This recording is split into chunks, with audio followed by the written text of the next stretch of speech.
First Contact Deception. Grand Admiral Kraz stood on the command deck of the Sovereign Claw, flagship of the Dralax Imperium's 7th Expansion Fleet. His purple-tinged exoskeleton gleamed under the ambient lighting as he gazed at the holographic display of the solar system before him. The third planet, a swirling blue and green marble, had caught the Imperium's attention after detecting primitive radio signals emanating from its surface. Another developing world, Kraz muttered, mandibles clicking softly as he studied the crude satellites orbiting the planet and the handful of rudimentary space stations. How many is this now? Science Officer Vrel. The 83rd pre-FTL civilization. We've encountered this cycle, Grand Admiral. Vrel responded, her slender fingers dancing across her data terminal. Though these humans, as they call themselves, show some peculiar development patterns. Kraz's secondary eyes narrowed. Explain. Their technological progression is strangely inconsistent. They achieved nuclear fission nearly 8 decades ago, yet they barely established a permanent presence beyond their atmosphere. However, their information technology and artificial intelligence research appears to be advancing at an unusual rate. The Grand Admiral dismissed this with a casual flick of his upper limb. Irrelevant. Their military capabilities, primitive chemical rockets, kinetic weapons, and a small fleet of what they call defense vessels. Nothing that could challenge even our scout ships, though our deep scans are experiencing some unusual interference. Atmospheric anomalies, no doubt, Kraz interrupted with practiced disinterest. Prepare the standard subjugation package. We'll give them the usual choice: peaceful integration into the Imperium or forceful incorporation. His mandibles clicked again, this time in anticipation. It had been too long since the fleet had seen any real action. Deep beneath the Pacific Ocean, in a facility that officially didn't exist, Colonel Maya Chen watched the same alien vessel that was observing Earth. Unlike the Dralax, however, she wasn't concerned. She was smiling. "They're doing exactly what we expected," she said to the assembled group of military leaders and scientists in the underwater command center. "Scanning our visible infrastructure, dismissing our capabilities, preparing for what they assume will be an easy conquest." Dr. Elijah Torres, head of Project Chimera, nodded as he adjusted his glasses. "The decoy network is functioning perfectly. They're seeing exactly what we want them to see, an emerging civilization that barely understands the basics of space travel." "What they don't know," Chen continued, turning to face the room's main display, "is that humanity has been preparing for this moment for decades, ever since we detected their first scout ships at the edge of our solar system 12 years ago." The display showed the true extent of Earth's defensive capabilities. Massive underwater and underground manufacturing facilities, quantum computing centers powering advanced AI systems, and fleets of next-generation spacecraft hidden in lunar bunkers and asteroid bases throughout the solar system. Most importantly, it showed the fruits of Project Chimera, a revolutionary blend of human ingenuity and artificial intelligence that would soon shock the overconfident aliens. "Status of the Nexus network?" Chen asked. "Online and ready," Torres replied. "The distributed quantum AI is fully integrated with all defense systems. The moment they make a hostile move, we can have our entire real fleet deployed in under 4 minutes." Chen nodded, then turned to Admiral Hikaru Tanaka, commander of Earth's actual space forces. "Your teams are ready." The Admiral's face was grim but determined. "Every pilot, every crew member knows their role. We've run these scenarios thousands of times. The Dralax think they're dealing with primitive savages who will either submit or be easily conquered. They have no idea they're walking into a trap decades in the making." In orbit, Grand Admiral Kraz was preparing to send his ultimatum to the primitive planet below. He had done this dozens of times before, the message of peaceful submission backed by an overwhelming show of force. The natives always either surrendered immediately or mounted a pathetically futile resistance before being crushed. As his communications officer prepared to broadcast the Imperium's demands, Kraz allowed himself to feel a moment of pity for the humans. They had no idea what they were about to face. Their primitive weapons and small fleet of defensive vessels would be no match for the might of the Dralax Imperium. What Kraz didn't know, what none of the Dralax knew, was that humanity's visible fleet was just the tip of the iceberg. The real battle was about to begin, and the Imperium was about to learn a harsh lesson about underestimating human ingenuity. In her underwater bunker, Colonel Chen gave a small nod to her communications officer. Let them make the first move. The moment they broadcast their ultimatum, implement Protocol Sunrise. Let's show these aliens exactly what humanity is capable of. The trap was set. The Dralax Imperium was about to discover that humanity's greatest weapon wasn't their hidden fleet, their advanced AI, or their secret technology. It was their ability to appear weak when they were strong, and their talent for letting arrogant enemies walk right into carefully laid traps. The Dralax ultimatum echoed through Earth's communication channels, its tone dripping with condescension. Grand Admiral Kraz's holographic image loomed over every major city's skyline, a testament to the Imperium's technological prowess, or so they thought. People of Earth, the alien commander's translated voice boomed. Your civilization has been deemed worthy of integration into the Dralax Imperium. Submit peacefully, and you will be granted protectorate status. Resist, and we will demonstrate why no species has ever successfully defied imperial rule. In the underwater command center, Colonel Chen watched the transmission with her senior staff. The corner of her mouth twitched upward as she noted the theatrical timing of the aliens' dramatic pauses. They certainly love their spectacle, Admiral Tanaka remarked dryly. Shall we give them our response? Chen asked.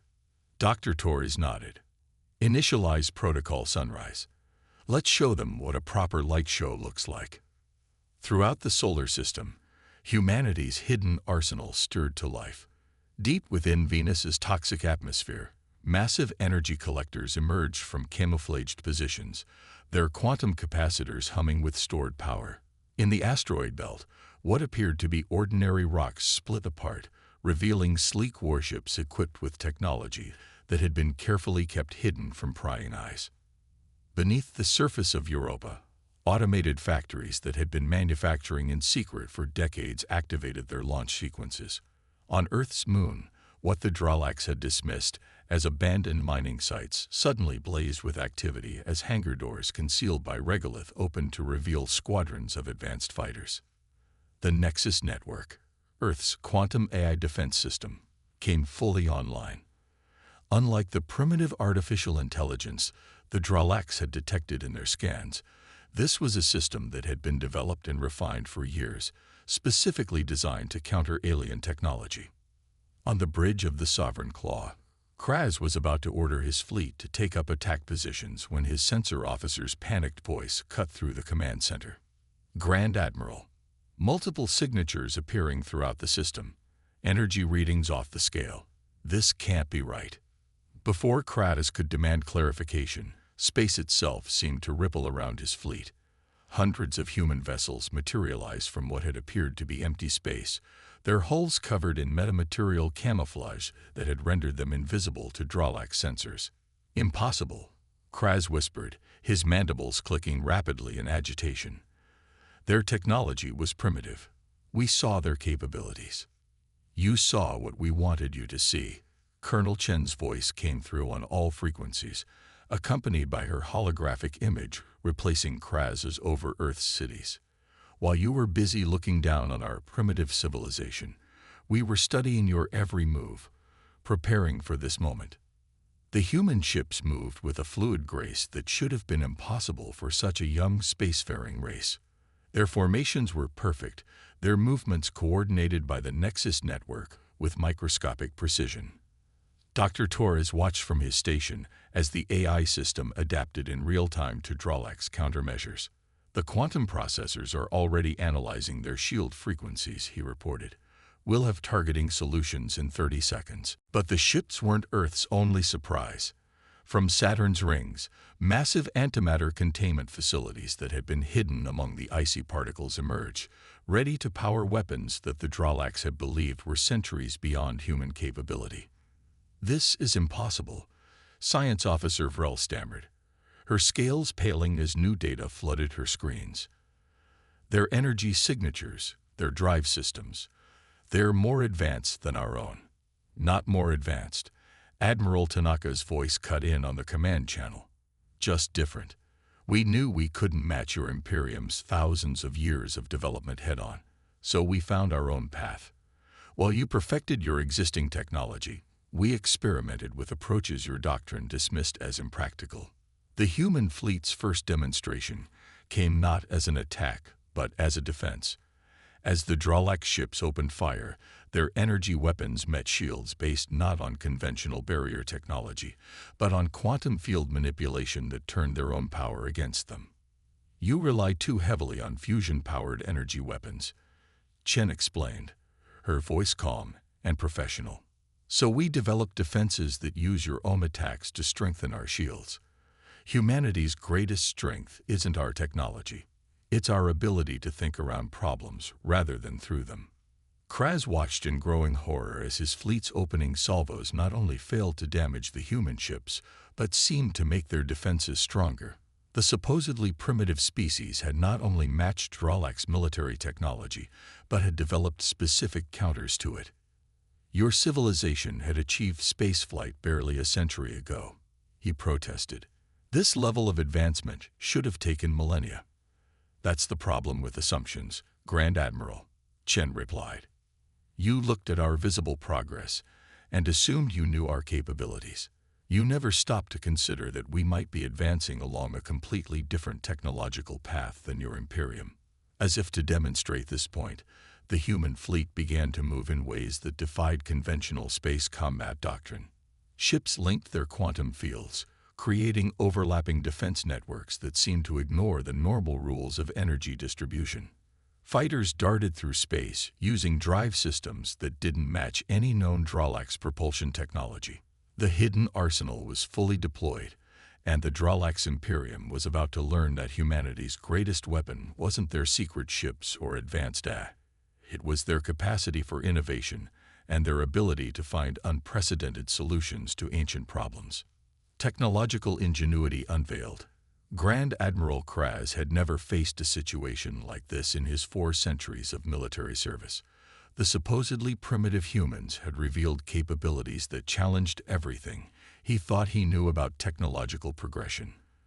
But the Dralax Imperium hadn't conquered a third of the galaxy by backing down from a fight. "All ships, combat formation Delta 7, he commanded, his voice steady despite his inner turmoil. "Show these upstarts the difference between having advanced technology and knowing how to use it." The Dralax fleet shifted into their traditional attack pattern, a formation that had broken countless enemy lines across 1,000 battles. But as their ships moved into position, something strange began to happen. In the underwater command center, Dr. Torres watched the Nexus Network's quantum processors analyze the alien formation in real time. "They're exactly as rigid in their tactics as our probes suggested," he reported. "The AI is predicting their maneuvers with 99.7% accuracy." Colonel Chen nodded, her eyes fixed on the tactical display. "Execute Operation Mosaic." The human fleet suddenly fragmented into smaller groups, each moving independently yet somehow maintaining perfect coordination.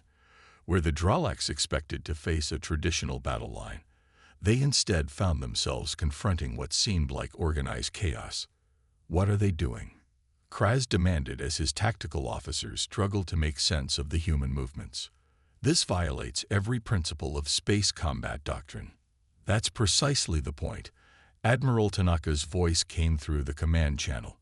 "You've spent millennia perfecting your doctrine, making it so efficient that it's become inflexible.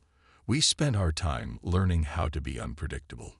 The human ships darted through space in patterns that seemed random, but were actually carefully choreographed by the Nexus Network. Small squadrons would appear to break formation, tempting Dralax pursuit ships to give chase, only to lead them into carefully prepared crossfires. On the bridge of his flagship, Kraz watched in growing frustration as his forces' attempts to engage the humans in traditional ship-to-ship combat were consistently thwarted. The human vessels would close to what seemed like weapons range, only to execute maneuvers that should have torn their ships apart. Their inertial compensation technology is impossible, Science Officer Vrel exclaimed. The G-forces alone should be crushing their crews.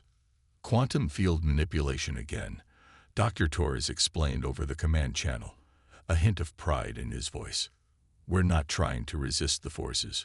We're redirecting them. Your sensors can't get a lock on our ships because they're literally riding the quantum wake of their own momentum. The battle continued to unfold in ways that defied conventional military wisdom. Human ships would seemingly take critical hits, only to have their quantum shields redirect the energy into counterattacks.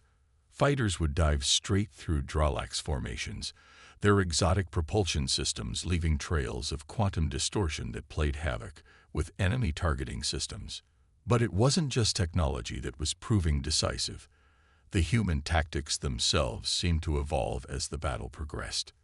The Nexus network was learning from every exchange, updating its combat algorithms in real time and sharing the insights across the entire fleet. "Sir, we're detecting anomalies in our targeting systems," a Dralax weapons officer reported. "The humans seem to be learning our firing patterns." "Not just learning them," Chen replied, having left the channel open deliberately. "We're anticipating them. Every shot you fire, every maneuver you make adds to our understanding of your combat doctrine. The longer this battle goes on, the more predictable you become to our systems." To demonstrate this point, a squadron of human destroyers executed a series of synchronized jumps that scattered a Dralax battle group's formation. As the alien ships tried to regroup, human fighters swept through the gaps in their lines, their quantum-tipped weapons bypassing shields calibrated for conventional energy attacks. "Impossible." Kraz slammed his scaled fist against his command console. "No targeting system can coordinate attacks that precisely across multiple vectors." "That's because we're not using conventional targeting systems," Torres explained. "The Nexus network doesn't just control our ships. It creates a quantum-entangled battle space where every vessel acts as both an individual unit and part of a greater whole. We're not coordinating our attacks after the fact. We're moving as a single organism." The implications of this revelation sent shockwaves through the Dralax command structure. This wasn't merely an unexpected technological advancement. It was an entirely different approach to warfare. As the battle wore on, the Dralax fleet's casualties mounted. Several cruisers had already been disabled, their drive systems compromised by targeted attacks that somehow bypassed their primary defenses. What had begun as a standard subjugation mission was rapidly becoming a potential disaster for the Imperium. In a desperate bid to turn the tide, Kraz ordered the deployment of the fleet's most powerful weapon, a gravity cascade generator capable of creating a localized singularity that would tear apart anything within its radius. Charging the cascade generator, his weapons officer reported, ready to fire in 30 seconds. But the humans had anticipated this move as well. Before the weapon could discharge, a swarm of small, drone-like objects materialized around the Sovereign Claw, attaching themselves to its hull. Each one emitted a precise anti-gravitational field that, when combined, neutralized the building energy of the cascade generator. "How did they know?" Kraz whispered, genuine fear now creeping into his voice. "We've been studying your technology for years, Grand Admiral," Colonel Chen explained, her holographic image now appearing directly on the Sovereign Claw's bridge. "Every ship you've sent into our system, every probe, every scanner, we've captured them all, studied them, learned from them. We know more about your weapons than some of your own engineers." For the first time in his military career, Grand Admiral Kraz was facing not just defeat but utter humiliation. The humans hadn't just matched Dralax technology. They had systematically countered it, exposing weaknesses the Imperium didn't even know existed. "Why?" he finally asked, his voice subdued. "If you possessed such capabilities, why maintain the facade of a primitive civilization? Why not announce yourselves to the galactic community?" Chen's expression softened slightly. Because we needed time, Admiral. Time to prepare, time to learn. We knew that the moment we revealed our true capabilities, we would become either a target or a prize. We chose instead to develop on our own terms, at our own pace. Admiral Tanaka added, and because we understood something fundamental about species like yours. You respect strength, but you underestimate what you don't understand.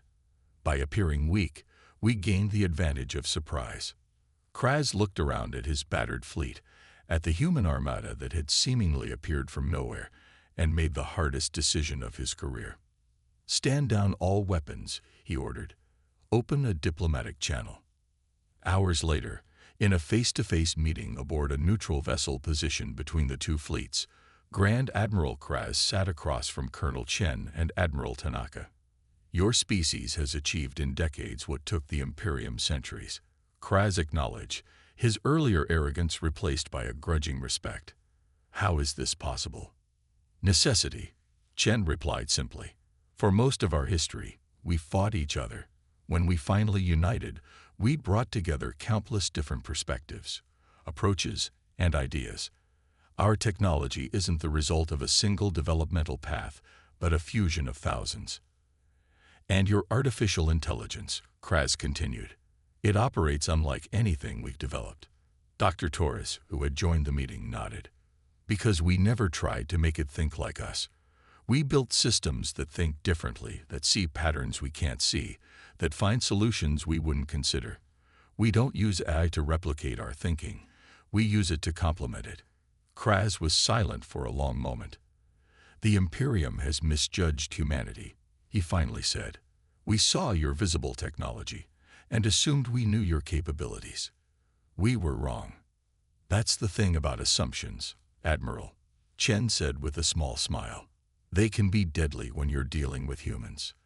The meeting concluded with the beginning of what would become known as the Earth-Dralax Accords, the first equal treaty the Imperium had ever signed with a newly discovered civilization.